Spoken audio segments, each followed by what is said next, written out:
Hi guys, not a hell of a lot been going on in the last couple of weeks. Same old business side of things, admin, keeping busy. What we did do last week is that Lara, Alistair and myself attended the premiere of a documentary called Vanishing Kings 2. Now you may or may not have heard of Vanishing Kings 1, and I suppose that's a good place to start. But essentially it's a documentary which outlines and traces the lives of 5 young male lions born in the northern Namib, so around the Honib region. And if you know anything about that area, it is a massive tract of land with very little in terms of resources, and probably one of the last places that you'd expect to find animals like lions and elephants. And Vanishing Kings 1 basically traces the lives of these 5 young male lions from the moment they're born as cubs all the way through to subadults and when they start to disperse. And Vanishing Kings 2, without giving too much away, is the follow-on from this, obviously, but it kind of updates you as to what has happened in that area. And it was a great opportunity to, number one, see and be a part of the premiere of this follow-up documentary, but also at the same time to be there for the launch of this book. It's called Vanishing Kings, Lions of the Namib Desert, and it's by Philip Stander and the filmmakers Will and Leon Steenkamp. Now, anyone who is in the wildlife research and conservation side of things or knows anything about these desert-adapted lions knows that Dr. Philip Stander is synonymous with them.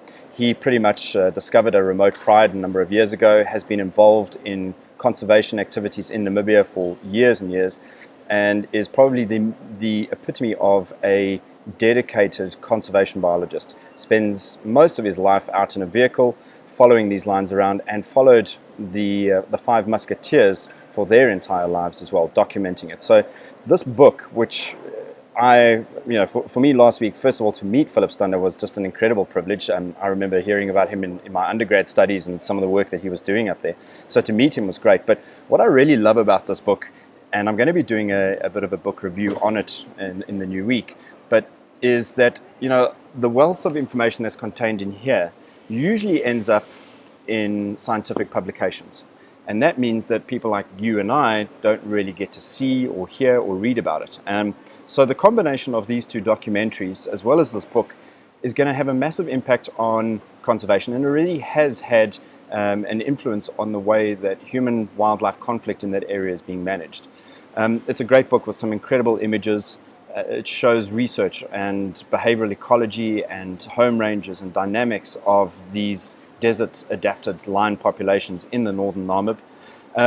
And it's particularly of interest to me because this is where we're going to be spending 4 out of the 11 nights on our Desert Wildlife of Namibia safari. So the Honib Skeleton Coast camp run by Wilderness Safaris is where we end this trip. It's one of the most luxurious camps in the itinerary. It's where we're going to spend a day flying across to the Skeleton Coast, checking out the Cape Seal colonies there, the shipwrecks. And it's just an incredibly expansive, wild and remote area where there are these desert-adapted lions rolling around. If you watch the documentary on Desert Lions, Vanishing Kings 2, you'll hear about 3 young lionesses who are pretty much on their own at the moment. And chatting to Dr. Stander after the event, he was saying that these lionesses have kind of found a new and remote oasis in amongst the dunes there, and they've been thriving on killing birds. So things like cormorants is what their diet is mainly comprised of at the moment. So it's just an incredible expanse, and to see a lion in this environment is just mind-blowing. Jono was fortunate enough to see a lioness there when he went up last year as part of a recce trip that we did, and so it's a destination that I'm very excited about. So we will be spending 4 nights in an area where Vanishing Kings 2 and 1 was filmed and where this book is based. So very excited to actually get up there and experience it for myself. Now, the other thing that came through this, and because this book is backed by Wilderness Safaris and the event last week was hosted by them, and because this camp is based in the desert, is that it got me thinking about conservation and photography and tourism and wildlife. And yes, when you travel, you're paying conservation fees, so there is a benefit and everything.